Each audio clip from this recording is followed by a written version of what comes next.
నమస్తే. నేను పద్మ. ఈరోజు మనతో పాటు ఉన్నారు డాక్టర్ భరద్వాజ్ గారు. వారిని అడిగి మనకున్న డౌట్స్ కూడా క్లారిఫై చేసుకునే ప్రయత్నం అయితే చేద్దాం. నమస్తే అండి. నమస్తే మేడం. అసలు ఏడీహెచ్‌డీ అంటే ఏంటి? దాని సింప్టమ్స్ ఏ విధంగా ఉంటాయి? రైట్. ఏడీహెచ్‌డీని మనము attention deficit hyper activity disorder అంటాము. మామూలుగా మనం చూస్తుంటాం కొంతమంది పిల్లల్ని. సో, పిల్లలు ఎంత అల్లరి చేయాలో అంతే అల్లరి చేయాలి. కొంచెం ఎక్కువ చేసినా కూడా ఓకే. కాకపోతే ఎప్పుడైతే మితిమీరిపోతుందో, ఎలా అంటే అసలు వాళ్ళు ఇంకా వాళ్ళని భరించలేక స్కూల్లోంచి బయటికి పంపియడం, హ్మ్. ఒక దగ్గర కుదురుగా ఉండలేకపోవడం, ఏదన్నా ఒక బొమ్మ కొనిస్తే ఒక్క నిమిషం కూడా దాంతో ఆడకుండా పోవడం, అసలు ఒక దానిపైన కాన్సంట్రేషన్ లేకుండా పోవడం, అసలు కంప్లీట్‌గా స్టడీస్‌లోనే ఫెయిల్ అయిపోవడం. అంటే వీళ్ళ అల్లరి వల్ల. ఎప్పుడైతే మామూలుగా తెలుగులో అయితే అల్లరి అంటా అన్నాడు. హ్మ్. ఎప్పుడైతే కాన్సంట్రేషన్ లేకుండా ఉంటారో దాన్ని మనము ఏడీహెచ్‌డీ అంటామనమాట. Attention deficit hyper activity. Hyper అంటే ఎక్కువ, యాక్టివిటీ ఎక్కువ ఉండడాన్ని హైపర్ యాక్టివిటీ హ్మ్. డిజార్డర్ అంటామనమాట. సో, ఇది మెయిన్‌గా మనం ఏం చేస్తామంటే మనకు డీఎస్ఎం అని ఉంటుంది. Diagnostic and statistical manual of mental disorders. ఇదేంటంటే అమెరికన్ సైకియాట్రిక్ అసోసియేషన్ ఏఎస్ఏ అంటామనమాట. సో, అమెరికాలో ఉన్న సైకియాట్రిస్ట్ అందరూ కలిసి ఒక బుక్ రాసారు. దాన్ని డీఎస్ఎం అంటామనమాట. హ్మ్. ఆ బుక్‌లో దీన్ని ఏంగా డిస్క్రైబ్ చేస్తారంటే neuro developmental disorder. Neuro developmental disorder అంటే ఏంటంటే, నార్మల్‌గా మనము ఎగ్గు, స్పెర్మ్ ఎప్పుడైతే కలుస్తుందో అప్పటి నుంచి బిడ్డ కడుపులో డెవలప్ అవ్వడం స్టార్ట్ అవుతుంది. హ్మ్. బిడ్డ డెవలప్ అయ్యే టైంలోనే రెస్పిరేటరీ సిస్టమ్ గానీ, లేకపోతే రీప్రొడక్టివ్ సిస్టమ్ గానీ, డైజెస్టివ్ సిస్టము అన్నీ డెవలప్ అవుతూ వస్తాయి. అదేవిధంగా న్యూరల్ సిస్టమ్ అంటారు. మన బ్రెయిను, స్పైనల్ కార్డు, నర్వ్స్ ఇవన్నీ న్యూరల్ సిస్టమ్. ఇది కూడా డెవలప్ అవుతూ ఉంటుందన్నమాట. ఇది డెవలప్ అయ్యే టైంలో దాంట్లో వచ్చే ప్రాబ్లమ్స్ వల్ల మనకు ఏడీహెచ్‌డీగా వస్తుంది అంటారనమాట. అంటే ఏంటంటే దీన్ని న్యూరో డెవలప్‌మెంటల్ డిజార్డర్ అంటే నర్వస్ సిస్టమ్ డెవలప్ అయ్యేటప్పుడు ప్రాబ్లమ్స్ రావడం వల్ల ఈ ఏడీహెచ్‌డీ వస్తుంది. దానికి న్యూరో డెవలప్‌మెంటల్ డిజార్డర్ కింద క్లాసిఫై చేస్తామనమాట ఈ ఏడీహెచ్‌డీని. ఓకే. దీనికి అంటూ ఆ! ట్రీట్మెంట్. ఎందుకంటే చిన్న పిల్లల్లో అల్లరి అన్నది కొంతవరకు బావుంటుంది మీరన్నట్టు. రైట్. కొంచెం మితిమీరితే మాత్రం తట్టుకోలేకపోతున్నాం అని అనుకుంటారే గానీ, దానికంటూ ఒక ట్రీట్మెంట్ ఉంటదని చాలామంది పేరెంట్స్ కూడా తెలీదు. రైట్. వీళ్ళు మితిమీరిన అల్లరి చేస్తున్నారు. లేదా సింగిల్‌గా ఉంటున్నారా? లేదంటే బయట ఫ్రెండ్స్ వల్ల ఇలా తయారు ఇలా అనుకుంటా ఉంటారు. అవును. బట్ వాళ్ళు నిజంగానే నార్మల్ పొజిషన్‌లో ఉన్నారా? లేదంటే ఈ ఏడీహెచ్‌డీతో బాధపడుతున్నారా? యాహ్! ఈ రెండిట్లకి వేరియేషన్ చాలా మందికి తెలీదు. యాహ్! సార్ మినిమమ్ మాకు యాహ్! Variation yeah! కావాలి. డెఫినెట్‌గా అండి. సో, ఈ క్వెషన్ అడిగారు అంటే మీరు డీప్‌గా ఆలోచించారనే దాని మీనింగు. చాలా తక్కువ మంది అడుగుతారు ఈ క్వెషను. చాలా సింపుల్ అండి. అమెరికన్ సైకియాట్రిక్ అసోసియేషన్ బుక్‌లోనే మనకు క్లియర్‌గా చెప్తారనమాట. సీ ఫర్ ఎగ్జాంపుల్ మనం మన పిల్లల్ని తీసుకొని ఎక్కడికన్నా ఫ్రెండ్ వాళ్ళ పార్టీకో లేకపోతే ఏదో గ్యాదరింగ్‌కో వెళ్తాం.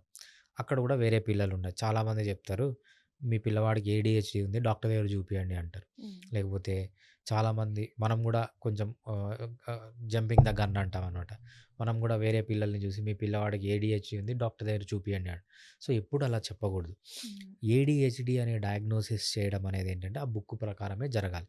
అది ఎవరు చేయాలంటే highly qualified, highly educated, highly experienced qualified doctor మాత్రమే చేయాలనమాట. ఏమి ఉంటే మనం ఏడీహెచ్‌డీ అంటాం. అల్లరి చేసిన ప్రతి ఒక్కటి ఏడీహెచ్‌డీ అనమనమాట. హ్మ్. క్లియర్ కట్ లైన్ ఏంటి అంటే మీకు ఒక ఎగ్జాంపుల్‌తో చెప్తా. నాకు రాజమండ్రి నుంచి ఇద్దరు పేషెంట్స్ వచ్చారు. అంటే అన్న, చెల్లెలు అక్క, తమ్ముడు ఇద్దరు. ఇద్దరిని స్కూల్లోంచి బయటికి పంపించేసారు వాళ్ళు అల్లరి తట్టుకోలేక. ఓకే. వాళ్ళు ఏం చేశారంటే, మీరు ఏ క్లాస్ అన్నా తీసుకోండి. టీచర్ వస్తే ఒక దగ్గర కూర్చోరు. హ్మ్. వేరే పిల్లల్ని కొట్టడం, వేరే పిల్లల్ని తిట్టడం. సో, అది ప్రతి ఒక్కరు చేశారు. నేను చిన్నప్పుడు స్కూల్‌లో చాలా మందితో గొడవ పడ్డాను. మీరు గొడవ పడుంటారు. ఆ లిమిట్ అనేది ఉంటుందనమాట. అవును. ఎప్పుడైతే లిమిట్ అన్‌కంట్రోల్ సో, మనం ఏం చెప్తామంటే, ఈ ఏడీహెచ్‌డీ వల్ల అంటే ఈ సింప్టమ్స్ వల్ల, ఈ హైపర్ యాక్టివిటీ వల్ల వాళ్ళకు ప్రాబ్లమ్స్ వస్తే అంటే స్కూల్ నుంచి బయటికి పంపియడం గానీ, ఫ్రెండ్స్‌తో కలవలేకపోవడం గానీ, సో, అదే కన్నా అడల్ట్ అయ్యారనుకోండి సో, వాళ్ళు రిలేషన్‌షిప్స్‌లోకి ఎంటర్ కాకపోవడం గానీ, రిలేషన్‌షిప్స్ బ్రేక్ అయిపోవడం గానీ, వీళ్ళ ఏడీహెచ్‌డీ వల్ల అంత తీవ్రంగా ఎప్పుడైతే వాళ్ళ లైఫ్ పైన ఎఫెక్ట్ పడుతుందో, ఆ ఏజ్‌లో వాళ్ళు ఏమైతే చేయాలో దాన్ని చేయలేకపోతారో, అప్పుడు మాత్రమే మనం దాన్ని ఏడీహెచ్‌డీ అని డయాగ్నోస్ చేయాలి తప్పితే, అల్లరి చేసిన ప్రతి ఒక్కటి ఏడీహెచ్‌డీ కింద తీసుకోమనమాట. దీంట్లో మామూలుగా పిల్లలు కాబట్టి ఎలా చూస్తామంటే మనము, హోంవర్క్ చెయ్యడు. రైట్? హోంవర్క్ చెయ్యి అని ఒక దగ్గర కూర్చోబెడతారు. ఎవరన్నా వచ్చి పక్కన ఇట్లా కదిలినా డిస్ట్రాక్ట్ అయిపోతారు. హ్మ్. రైట్? చిన్న పిల్లలు ఏదైనా కామన్. జరిగితే డిస్ట్రాక్ట్ అయితారు. బట్ వాళ్ళ పని వాళ్ళు చేసుకుంటారు. హ్మ్. వీళ్ళు అలా ఉండదనమాట. ఇక్కడి నుంచి ఇంకో పనికి జంప్ అయితారు. అక్కడ ఇంకోటి ఏదైనా కనిపిస్తే అక్కడి నుంచి ఇంకోటి జంప్ అయితారు. అక్కడి నుంచి ఇంకోటి జంప్ అయితారు. సో, వేరే వాళ్ళని తిట్టడము, వేరే వాళ్ళని కొట్టడము. మెయిన్‌గా మనం చూసేదేంటంటే ఎంత సీరియస్ క్లాస్ జరుగుతున్నా 100 మంది పిల్లలు ఉన్నారనుకోండి. 100 మంది పిల్లలు సీరియస్‌గా కూర్చొని వింటున్నా మీ వాడు లేసి తిరుగుతూ ఉంటాడు. మీ వాడందరిని డిస్టర్బ్ చేస్తున్నాడు. లేకపోతే మీ పాప అందరిని డిస్టర్బ్ చేస్తుంది. ఎప్పుడైతే మనము సొసైటీకి పనికి రాకుండా లేకపోతే సొసైటీకి యూజ్‌లెస్‌గా లేకపోతే సొసైటీని డిస్టర్బ్ చేస్తామో అప్పుడు మాత్రమే మనం దాన్ని ఏడీహెచ్‌డీగా కన్సిడర్ చేస్తామనమాట. ఓకే. అంటే ఏజ్ అంటూ ఉంటుందంటారా? అంటే పిల్లలందరూ కూడా అల్లరి చేస్తారు హ్మ్. కామన్. వాళ్ళకి హ్మ్. హ్మ్. హ్మ్. తెలిసొచ్చేంత వరకు అని వదిలేస్తాం హ్మ్. మనం హ్మ్. హ్మ్. కామన్‌గా. మినిమమ్ ఈ ఏజ్ వరకు మాత్రమే అది మినిమమ్ అల్లరి కింద మనం భరించాలి. హ్మ్. ఇది దాటిందంటే అది ఏడీహెచ్‌డీలో మారింది అని హ్మ్. పేరెంట్స్ కూడా గుర్తుంచుకోవాలి. అంటే హ్మ్. బయట వాళ్ళు చెప్పకపోయినా హ్మ్. కొన్ని కొన్ని ప్రాంతాల్లో ఈ ఏడీహెచ్‌డీ గురించి తెలీదు. హ్మ్. ఆళ్ళు అల్లరి, అల్లరి అని అనుకునే అంటారు. హ్మ్. కానీ మినిమమ్ ఏజ్ అంటూ ఉంటుంది. ఆ ఏజ్ హ్మ్. దాటిన తర్వాత కూడా వాళ్ళు అల్లరి చేస్తున్నారంటే మనం కన్సిడర్ చేయాల్సుంటది. రైట్. ఓకే. వీళ్ళని డాక్టర్‌కి చూపించాలా? హ్మ్. లేకపోతే ఏంటి? హ్మ్. వీళ్ళ లోపల ఏం ఆలోచిస్తున్నారని. అండ్ హ్మ్. ఇంకొకటి కూడా ఇందులో ఏజ్‌తో పాటు ఎడ్యుకేషన్ మీద కూడా చాలామంది పేరెంట్స్ ఈ మధ్య కాలంలో హ్మ్. వింటున్నాం గాబట్టి హ్మ్. ఫోకస్ చేయట్లేదు హ్మ్. ఎడ్యుకేషన్ మీద సరిగ్గాను. హుహుహు. చెప్తే కొంతసేపు చదవడం, హ్మ్. లేదంటే ఏడవడం హ్మ్. ఇట్లాంటివి చేస్తున్నారు. అంటే హ్మ్. టాపిక్ డైవర్ట్ చేయడానికి ప్రయత్నం చేస్తున్నారని అంటుంటారు. హ్మ్. దానికి ఏజు కావాలి, ఇలా హ్మ్. టాపిక్ డైవర్ట్ చేయడానికి రీజను కావాలి. డెఫినెట్‌గా అండి. సో, మనకు ఇన్ని రోజులు ఏమునిందంటే ఏడీహెచ్‌డీ ఓన్లీ చిల్డ్రన్‌కే వస్తుంది హ్మ్. అనుకునేవాళ్ళం అనమాట. లేటెస్ట్‌గా మనం డీఎస్ఎం-5 తీసినప్పుడు డీఎస్ఎం-5 అనేది 5 అనేది లేటెస్ట్ వర్షన్. ఓకే. ఈ డీఎస్ఎం-5లో మనకు అడల్ట్ ఏడీహెచ్‌డీ అని కూడా ఉందన్నమాట. ఓహ్! సో, ఏడీహెచ్‌డీనే పిల్లల్లో వేరే రకంగా రిఫ్లెక్ట్ అవుతుంది. అడల్ట్స్‌లో వేరే రకంగా రిఫ్లెక్ట్ అవుతుంది. పిల్లల్లో మనం డిస్కస్ చేసాం. వాళ్ళని స్కూల్ నుంచి బయటికి పంపియడము, హ్మ్. చదవకపోవడము ఇలా అది ఏడీహెచ్‌డీ అనమాట. ఇదే అడల్ట్స్‌లో ఎలా ఉంటుంది అంటే, ఫర్ ఎగ్జాంపుల్ ఎక్కువ మనము సాఫ్ట్‌వేర్ జాబుల్లో చేసే వాళ్ళలో చూస్తుంటాం. వాళ్ళు ఏం చేస్తుంటారంటే, ఒక పని పైన కాన్సంట్రేషన్ లేకుండా మల్టీ టాస్కింగ్ అంటారనమాట. వాడు స్క్రీన్ ఉంటుంది. స్క్రీన్ పైన 10, 20 ట్యాబ్స్ ఉంటాయి. హ్మ్. ఒక్కొక్క ట్యాబ్‌లో ఒక్కొక్క పని. ఒక దాంట్లో కోడింగ్ చేస్తుంటాడు, ఒక దాంట్లో టెస్టింగ్ చేస్తుంటాడు, ఒక దాంట్లో రిక్వైర్మెంట్స్ చూస్తుంటాడు. ఇట్లా 10 పనులు చేస్తుంటాడు. వాడు ల్యాప్‌టాప్ ఒక్కటే చూస్తాడంటే ల్యాప్‌టాప్ ఒక్కటే కాదు. పక్కన ఒక ట్యాబ్ ఉంటుంది. రైట్? పక్కన ఒక ఫోన్ ఉంటుంది. హ్మ్. ముందర టీవీ ఉంటుంది. ఇన్ని చేసేటప్పటికి ఏమైందంటే వాళ్ళ బ్రెయిన్ అనేది ఒక సింక్‌లో లేకుండా పోతుందన్నమాట. దీన్ని మనము అడల్ట్ ఏడీహెచ్‌డీ అంటాం. హ్మ్. సో, ఏడీహెచ్‌డీ అనేది ఉంటుంది. అడల్ట్స్‌లో ఉంటుంది. చిల్డ్రన్‌లో ఉంటుంది. అడల్ట్స్‌లో దాని సింప్టమ్స్ వేరే ఉంటాయి. చిల్డ్రన్స్‌లో దాని సింప్టమ్స్ వేరే ఉంటాయి. ఏడీహెచ్‌డీ అనేది అన్ని ఏజ్ గ్రూప్స్‌లో ఉంటుంది. బట్ సింప్టమ్స్ ఆ ఏజ్‌ని బట్టి డిఫర్ అవుతూ ఉంటాయన్నమాట. ఓకే. ఒక్కొక్కరికి ఒక్కొక్కటి. రైట్. Treatment yeah! విషయానికొస్తే ఆ పిల్లలు ఏదన్నా పలానా హ్మ్. ఏడీహెచ్‌డీ ఉంది అని పేరెంట్స్ అంటే వాళ్ళు ముందుగానే డిసప్పాయింట్ అవ్వడం, హ్మ్. లేదంటే ఏంటి నేనొక డిసీజ్‌తో ఉన్నానా అన్న ఫీలింగ్‌కి లోనవ్వడం చాలా అవుతూ ఉంటది పిల్లల దగ్గర.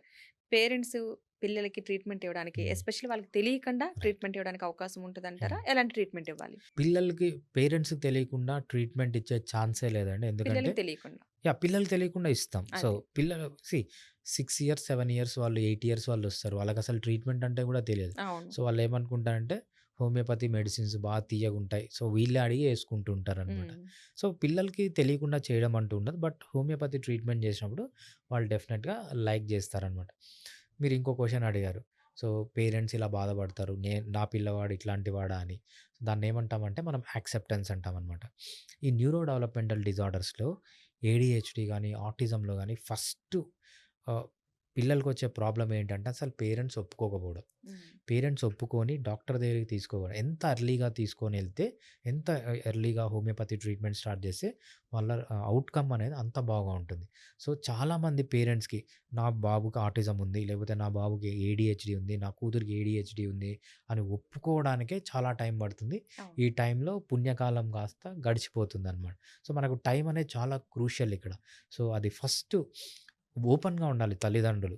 సో, ఆహ్, ఏడీహెచ్‌డీ అని డౌట్ వచ్చింది. ఒక డాక్టర్ దగ్గరికెళ్లి చెక్ చేయించండి. డాక్టర్ డయాగ్నోస్ చేస్తే ట్రీట్మెంట్ చేసుకోండి. లేదంటే అవసరం లేదు. హ్మ్. బట్ ఎంత ఎర్లీగా ఇంటర్వెన్షన్ అనేది స్టార్ట్ చేస్తే మనకు ఔట్‌కమ్ అనేది అంత పాజిటివ్‌గా ఉంటుందనమాట అది. యాహ్! ఓకే. అంటే వాళ్ళు క్యూర్ అయిన తర్వాత ఇంక నార్మల్ పర్సన్ ఇంత అల్లరి తగ్గడం, కొంచెం మెచ్యూర్డ్‌గా ఆలోచించడం ఇవన్నీ చేస్తూ ఉంటారంటారా యాహ్! పిల్లలు? డెఫినెట్‌గా అండి. నేను హండ్రెడ్స్ ఆఫ్ కేసెస్ ట్రీట్ చేస్తుంటాను ఎవ్రీ ఇయర్. సో, నా దగ్గరికి ట్రీట్మెంట్ వచ్చినోళ్ళు ఆల్మోస్ట్ ఆల్ మనకు ఒక 100 కేసెస్ వస్తే 90 కేసెస్‌లో మంచి రిజల్ట్ అనేది వస్తుంది. ఒక 10 కేసెస్ ఫెయిల్ అయితాయి. ఔట్ ఆఫ్ 10 కేసెస్ 1 కేస్ అనేది ఫెయిల్ అవుతుంది. అది ఎందుకో మనం చెప్పలేము. బట్ మనం ఎంత ట్రీట్మెంట్ చేసినా రిజల్ట్ అనేది ఉండదు. బట్ డెఫినిట్‌గా ఔట్ ఆఫ్ 100 90 కేసెస్ మంచి సక్సెస్ వస్తాయి. హోమియోపతి స్పెషాలిటీ ఏంటంటే ఏడీహెచ్‌డీని మనము తగ్గించుకోవడం అనేది ఒక్క సైడ్ ఎఫెక్ట్ కూడా లేకుండా జీరో సైడ్ ఎఫెక్ట్స్‌తో తగ్గించుకోవచ్చు. హ్మ్. చాలా క్విక్‌గా వితిన్ 1 మంత్ ఆర్ 2 మంత్స్ మంచి రిలీఫ్ కూడా వీళ్ళు చూస్తారనమాట. ఇంకోటేంటంటే మనం ఏడీహెచ్‌డీలో అలోపతి ట్రీట్మెంట్‌కెళ్తే వాళ్ళేం చేస్తారంటే హైపర్ యాక్టివ్ ఉంది కాబట్టి మత్తొచ్చే మెడిసిన్స్ ఇస్తారు. ఆ హ్మ్. మత్తొచ్చే మెడిసిన్స్ వల్ల ఏంటి వీళ్ళు మత్తుగా అయిపోతారు. సో, డల్‌గా అయిపోతారు. సో, అది వాళ్ళ ట్రీట్మెంట్ అనమాట. హోమియోపతిలో అలా ఉండదు. హోమియోపతిలో ఏంటంటే సైడ్ ఎఫెక్ట్స్ లేకుండా జీరో సైడ్ ఎఫెక్ట్స్‌తో ఆ డిసీజ్‌ని కంప్లీట్‌గా మనము హోమియోపతిలో రివర్స్ చేసుకోవచ్చు. ఓకే. వాళ్ళు మామూలు నార్మల్ పర్సన్స్ అయిపోతారు. అంటే ట్రీట్మెంట్‌లో మీరిచ్చే మెడిసిన్స్ హ్మ్. పిల్లలకి ఎలా ఉంటాయంటారు? అంటే యాహ్! ఎంత కాలం వాడాలి? మినిమమ్ ఇంతని ఉంటుంది. పిల్లలు కదా! హ్మ్. ఏమన్నా వాడాలన్నా పేరెంట్స్ చాలా భయపడుతూ అవును. ఉంటారు. ఏంటివి అని చెప్పేసి. అవును. సో, ఆ ట్రీట్మెంట్ ఎంత కాలం వాడితే వాళ్ళు నార్మల్ పర్సన్స్ అయ్యే అవకాశం ఉంది? యాహ్! ఫస్ట్ క్వెషను పేరెంట్స్ భయపడ్డం. ఈ హ్మ్. ట్రీట్మెంట్ ఎంత కాలం వాడాలని. ట్రీట్మెంట్ ఎంత కాలం వాడినా వాళ్ళకి సైడ్ ఎఫెక్ట్స్ అనేది ఉండవు హోమియోపతిలో. Zero side effects. ఎంత కాలం వాడాలి అంటే మనం ఏం అంటామంటే ఒక కాన్సెప్ట్ ఉంటుంది. దాన్ని న్యూరోప్లాస్టిసిటీ అంటాం. న్యూరోప్లాస్టిసిటీ అంటే ఏంటంటే మన బ్రెయిన్ మౌల్డ్ అయ్యే కెపాసిటీ. ఫర్ ఎగ్జాంపుల్ చిన్నప్పుడు ఏమన్నా అలవాటు చేస్తే జీవితాంతం అలానే ఉంటాయంటారు. హ్మ్. దాని మీనింగ్ ఏంటంటే చిన్నప్పుడు అనేది అంటే మన బ్రెయిన్ అనేది ప్లాస్టిక్ లాగా ఉంటుంది. మనం ఎలా చెప్తే అలా వింటుంది. అవును. న్యూరోప్లాస్టిసిటీ అనేది మాక్సిమం 2 ఇయర్స్ నుంచి 13 ఇయర్స్ వరకు ఉంటుంది.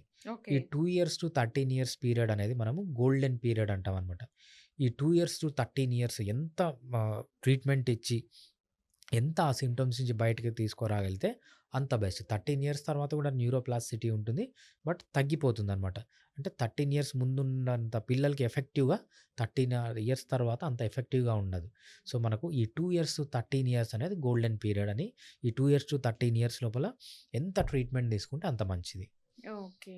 పిల్లలకి మతిమరుపు కూడా ఉంటది కొంతమంది హ్మ్. పిల్లలకి. హ్మ్. ఇది హ్మ్. కూడా ఆ సింప్టమ్స్‌లోకి వస్తదంటారా? ఎందుకంటే కొంతమంది పిల్లలు తొందరగా గుర్తుపెట్టుకుంటారు. ఏ విషయాన్నైనా ఎక్కువ సేపు గుర్తుపెట్టుకుంటారు. హ్మ్. ఏదైనా గ్రాసింగ్ పవర్ ఎక్కువగా ఉంటుంది. హ్మ్. కొంతమంది పిల్లలకి ఎంత చెప్పినా వెనుకుంటారు, ఆలోచిస్తారు, టైం పడుద్ది, హ్మ్. లోన్‌లీగా ఉన్నట్టుంటారు. ఏదో హ్మ్. ఆలోచిస్తారు బయటికి రాదు. హ్మ్. అంటే ప్రతి దాంట్లో కూడా వెనకుంటారు. ఎడ్యుకేషన్‌లో అవును. కూడా వెనకుంటారు. సో, అవును. దీనివల్ల ఏంటంటే వీళ్ళు ఎందుకు ఇలా ఉంటున్నారో పేరెంట్స్‌కి అర్థం కాదు. సో, హ్మ్. ఇది కూడా అందులో ఒక సింప్టమ్స్ కింద భావించాలంటారా? లేదంటే వాళ్ళు అంటే జెన్యూన్ పరంగా కూడా కొన్ని లక్షణాలు వస్తూ ఉంటాయంటారు. So, right. దానికి కూడా రిలేటెడ్ ఏముంటుందంటారా? ఒక కాన్సెప్ట్ ఉంటుందండి. ఏడీహెచ్‌డీకి, ఇంటెలిజెన్స్‌కి సంబంధం లేదు. ఓకే. సో, ఏడీహెచ్‌డీ ఉన్న హై పెర్ఫార్మర్స్ ఉంటారు. So, intelligence is independent of ADHD. So, హుహు. ఒక బాబు ఉంటాడు. తక్కువ ఇంటెలిజెన్స్ ఉంటుంది. ఏడీహెచ్‌డీ ఉంటుంది. అది పాసిబుల్. హ్మ్. కొంతమంది హైలీ ఇంటెలిజెంట్ ఉంటారు. ఏడీహెచ్‌డీ ఉంటుంది. సో, మీరు చెప్పేది త్వరగా నేర్చుకోకపోవడం దీన్నంతా కాగ్నిషన్ అంటామనమాట. అంటే చూడడం, అబ్జర్వ్ చేయడం, నేర్చుకోవడం, దాన్ని రీప్రొడ్యూస్ చేయడం, అవసరం వచ్చినప్పుడు యూజ్ చేయడం. దీన్నంతా మనం ఏమంటామంటే ఎయిదర్ కాగ్నిషన్ అంటాం, లేకపోతే ఇంటెలిజెన్స్ అంటామనమాట. So, okay. ఇంటెలిజెన్స్ అనేది ప్రతి ఒక్కరికి డిఫరెంట్‌గా ఉంటుంది. It is independent of ADHD. కొంతమంది ఏడీహెచ్‌డీ ఉంటుంది. బట్ ఇంటెలిజెన్స్ ఎక్కువ ఉండొచ్చు, తక్కువ ఉండొచ్చు. కొంతమందికి ఏడీహెచ్‌డీ ఉండదు. ఇంటెలిజెన్స్ తక్కువ ఉండొచ్చు, ఎక్కువ ఉండొచ్చు. So, intelligence is independent of ADHD. Okay. అది మన కాన్సెప్ట్ అనమాట. జన్యుపరంగా వచ్చే అవకాశం ఉంటదంటారా ఇది కూడానేమన్నా? ఏది? ఏడీహెచ్‌డీ అనేది అంటే పేరెంట్స్‌కి ఎవరో ఒకళ్ళకి అంతకుముందు ఎవరో ఒకళ్ళకి ఉండి ఉండొచ్చు. బట్ అప్పట్లో అంత లేకపోయింది. ఇప్పుడంటే హ్మ్. దానికేంటి ఒక డిసీజ్ కాకుండా ఒక ఇదుంది ఏడీహెచ్‌డీ ఉందని ఇప్పుడు గుర్తిస్తున్నారు కాబట్టి. Yeah! ADHD around 50% of the cases మనము జెనెటిక్ ప్రిడిస్పోజిషన్ ఉంది అంటాం. అంటే ఆ ఫ్యామిలీలో గాన బాగా హైపర్ యాక్టివ్ ఉన్న వాళ్ళుంటే వీళ్ళల్లో గూడా ఎక్కువొస్తుందనమాట. బట్ జెనెటిక్స్‌లో మనకొక సేయింగ్ ఉంటుందనమాట. దాన్నేమంటామంటే genetic loads the gun but environment pulls the trigger. అంటే ఓకే. ఏంటంటే జెనెటిక్స్‌లో మీకు గాన ఏడీహెచ్‌డీ ఉంటే మీ గన్ ఆల్రెడీ లోడ్ అయినట్టు. రెడీగా ఉన్నట్టు గన్ను. హ్మ్. కానీ దాన్ని గన్ను బుల్లెట్ బయటికి రావాలంటే దాన్ని ట్రిగ్గర్ జేయాలి. పుల్ అవును. జేయాలి. ఆ ట్రిగ్గర్ పుల్ జేయడం అనేదే మన అలవాట్లు. ఓకే. సో, ఏం ఫుడ్ తింటున్నాడు? నిద్ర సరిగ్గా పోతున్నాడా లేదా? ఎక్సర్సైజ్ సరిగ్గా చేస్తున్నాడా లేదా? లైఫ్‌లో ఆ అలవాట్లేమన్నా ఉన్నాయా? స్ట్రెస్ ఏమన్నా ఉందా? ఇవన్నిటి వల్ల ఏమవుతుందంటే ఈ ఏడీహెచ్‌డీ అనేది ఎక్కువయ్యే ఛాన్స్ అనేది ఉంటుందనమాట. ఓకే. మరొక విషయం. కొంతమంది పేరెంట్స్ అంటే పిల్లల్లో చూసింది ఆటిజం అనేది ఉంటది. వాళ్ళు మనుషులు పెరుగుతారు గానీ, వాళ్ళ బ్రెయిన్ రైట్. అంటే చిన్న పిల్లల్లాగే మనస్తత్వం, చిన్న హ్మ్. పిల్లల్లాగే తినడం రాకపోవడం, అవును. నడవడం కూడా మర్చిపోవడం, పిలవడం కూడా అంటే యాహ్! మాటలు కూడా రాకపోవడం అసలు కొంతమందిలో ఉంటూ ఉంటాయి. సో, దానికి కారణం ఏంటి? అసలు ఎందుకు అలా వస్తుంది? అంటే దానికి మనకేమైనా సొల్యూషన్ ఉంటుందంటారా? యాహ్! డెఫినెట్‌గా మీరు చెప్పేది చూస్తే దాన్ని ఆటిజం అంటామండి. సో, ఆటిజం కూడా ఒక neuro developmental disorder. Hmm. So, మనము డీఎస్ఎం అని చెప్పుకున్నాం కదా! Diagnostical and statistical manual of mental disorders. దాంట్లో కూడా మనకు ఆటిజం అనేది ఒక న్యూరో డెవలప్‌మెంటల్ డిజార్డర్ కింద వస్తుందనమాట. సో, ఫస్ట్ ఆటిజం, తర్వాత ఏడీహెచ్‌డీ, తర్వాత గ్లోబల్ డెవలప్‌మెంటల్ డిలే, ఇట్లాంటి చాలా న్యూరో డెవలప్‌మెంటల్ డిజార్డర్స్ మనము డీఎస్ఎంలో చూస్తామనమాట. సో, ఆటిజం అనేది మనం ఏమంటామంటే ఏఎస్‌డీ అంటాం. హ్మ్. Autism spectrum disorder. ఓకే. ఇక్కడ స్పెక్ట్రమ్ అనే వర్డ్ చాలా ఇంపార్టెంట్. ఇక్కడ స్పెక్ట్రమ్ అంటే ఏంటి అంటే, స్పెక్ట్రమ్ అంటే ఏంటంటే మనం లైట్ స్పెక్ట్రమ్ తీసుకున్నప్పుడు ఒక లైట్ కాదు, కొన్ని వేల లైట్స్ ఉంటాయి దాంట్లో. ఆటిజం డిజార్డర్‌ని స్పెక్ట్రమ్ అని ఎందుకు అంటామంటే చాలా రీజన్స్ ఉన్నాయి. ఒకటి, ఆటిజం కాజ్ మనం పిన్ పాయింట్ చేయలేం. స్పెక్ట్రమ్ ఆఫ్ ఆటిజం కాజ్ కొన్ని వందల కాజెస్ ఉన్నాయి ఆటిజంలో రావడానికి. అదేవిధంగా ఆటిజం ఎలా ఎక్స్‌ప్రెస్ అవుతుందంటే కొన్ని వందల వేల సింప్టమ్స్ ఉన్నాయి. సింప్టమాటాలజీ ప్రకారం కూడా ఆటిజం అనేది ఒక స్పెక్ట్రమ్. అదేవిధంగా ఆటిజం వచ్చినప్పుడు బ్రెయిన్‌లో ఎటువంటి చేంజెస్ వస్తాయి. ఫర్ ఎగ్జాంపుల్, మలేరియా వచ్చిందనుకోండి. మలేరియా వస్తే ఏమవుతుంది, మీ బ్లడ్‌లోకి మీ ఆర్బీసీలోకి పారాసైట్ ఎంటర్ అవుతుంది. దాన్ని ఆర్బీసీని డెస్ట్రాయ్ చేస్తుంది. హ్మ్. That is malaria. హ్మ్. కానీ ఆటిజంలో ఈ పాథాలజీ కూడా ఒక spectrum. Biological basis of autism అంటాం. అది కూడా ఒక స్పెక్ట్రమ్. అంటే ఒక్క డిసీజ్ వల్ల ఆటిజం రాదు. కొన్ని వందల వేల బాడీలో చేంజెస్ వల్ల ఆటిజం అని వస్తుంది. సో, హ్మ్. ఆటిజంని మనం ఎలా డయాగ్నోస్ చేస్తామంటే సింప్టమాటిక్ డయాగ్నోసిస్, అంటే బిహేవియరల్ డయాగ్నోసిస్ అంటాం. సో, కాజ్ ఏదన్నా కావచ్చు. అదేవిధంగా బాడీలో ఎటువంటి పాథలాజికల్ చేంజ్ అన్నా ఉండొచ్చు. ఓకే. లేకపోతే ఎటువంటి సింప్టమ్ అన్నా రావచ్చు. ఈ పర్టిక్యులర్ బిహేవియర్స్ ఉంటే దాన్ని ఆటిజం అంటామనమాట. హ్మ్. సో, దాంట్లో మెయిన్‌గా 3 బిహేవియర్స్ ఉంటాయి. ఒకటి, డెఫిషియన్సీస్ ఇన్ కమ్యూనికేషన్, అంటే కమ్యూనికేషన్ ప్రాబ్లమ్. సెకండ్‌ది రిస్ట్రిక్టెడ్ రిపిటేటివ్ బిహేవియర్స్ అంటామనమాట. థర్డ్‌ది hypo or hyper sensory activity అంటాం. ఫస్ట్‌ది మీరు చెప్పినట్టు కంటి చూపు ఉండదు. అంటే ఐ టు ఐ కాంటాక్ట్ ఉండదు. మనం చెప్పింది అర్థం చేసుకోలేరు. ఇదంతా కమ్యూనికేషన్ ప్రాబ్లమ్ కిందకొస్తుంది. నెక్స్ట్‌ది ఏంటంటే రిస్ట్రిక్టెడ్ రిపిటేటివ్ బిహేవియర్. అంటే చేసిన పనే చేస్తూ ఉంటారనమాట. హ్మ్. సో, మీరు గన్ ఇచ్చారనుకోండి, ఒకటే రకంగా ఆడుకుంటాడు. మీరు ఒక కార్ ఇచ్చారనుకోండి, కార్‌ని కూడా గన్నులాగే ఆడతాడనమాట. అంటే బిహేవియర్ అనేది రిపీట్ అవుతూనే ఉంటుంది. సో, రిస్ట్రిక్టెడ్ రిపిటేటివ్ బిహేవియర్స్ ఉంటాయన్నమాట. ఇది ఓకే. సెకండ్ సింప్టమ్ మనం ఆటిజంలో చూసేది. థర్డ్ సింప్టమ్ ఆటిజంలో చూసేది ఏంటంటే hyper sensitivity or hypo sensitivity. ఇది ఎలా గుర్తుపడతామంటే, కొన్ని సౌండ్స్‌కి వీళ్ళేంటంటే చెవులు మూసుకుంటారు. చిన్న సౌండ్ అయినా కూడా వాళ్ళకి పెద్దగా వినిపిస్తుంది. కొన్ని కొన్ని పెద్ద సౌండ్స్ కూడా వాళ్ళకి చాలా చిన్నగా వినిపిస్తాయన్నమాట. హ్మ్. లేకపోతే కొంచెం వేడి ఉంటే వీళ్ళకి చాలా వేడి అనిపిస్తది. కాలిపోయే వేడిని కూడా వీళ్ళకు కొంచెం అది వేడి లేనట్టు అనిపిస్తది. అంటే సె రివర్సు. రివర్స్.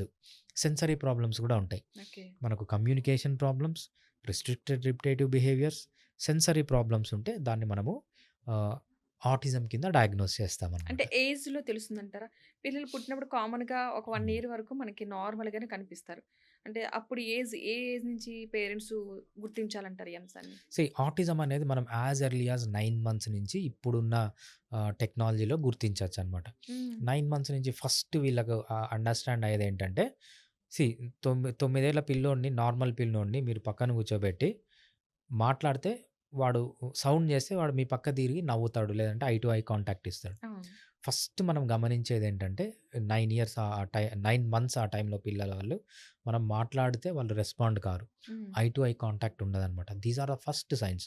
ఓకే. మనకిప్పుడున్న అడ్వాన్స్డ్ టెక్నాలజీ ప్రకారం ఆటిజం అనేది అరౌండ్ 9 మంత్స్ నుంచి మనము ఈజీగా గుర్తుపట్టొచ్చు. Fiticus Homeopathy